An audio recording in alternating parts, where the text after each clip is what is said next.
વડોદરા નજીક Delhi Mumbai express highway પર સતત બીજા દિવસે ફરી એક ગંભીર અકસ્માત થયો હતો। ટ્રક અને કાર વચ્ચે થયેલી ટક્કર એટલી ભયાનક હતી કે કારમાં બેઠેલા 2 લોકોનું સ્થળે જ મોત થયું હતું। અકસ્માતમાં અન્ય 2 લોકો ઈજાગ્રસ્ત થયા છે। વડોદરાની ગોત્રી હોસ્પિટલમાં ખસેડવામાં આવ્યા। અકસ્માત બાદ ઈજાગ્રસ્તોને તાત્કાલિક સારવાર માટે વડોદરાની ગોત્રી હોસ્પિટલમાં ખસેડવામાં આવ્યા છે, જ્યાં તેમની સારવાર ચાલી રહી છે। આ દુર્ઘટનામાં મૃત્યુ પામેલા તેમજ ઘાયલ 4 વ્યક્તિઓ સુરતના રહેવાસી હોવાનું સામે આવ્યું છે।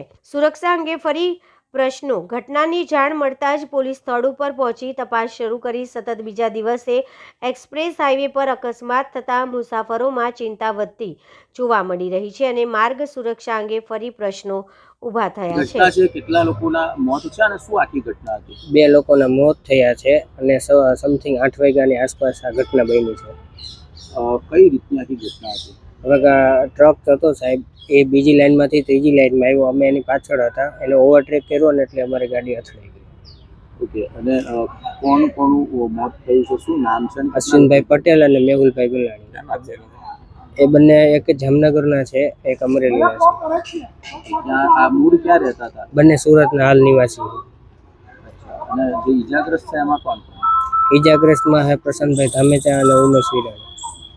ઓકે, અને અન્ય ઈજાગ્રસ્તોમાં વાગ્યું છે વધારે કોઈ? નહીં। શું કાર્યવાહી હાથ ધરી છે? અત્યારે તો કાંઈ કાર્યવાહી હજી હાથ ધરી નથી, પોલીસમાં બધી જાણ કરી દીધી છે।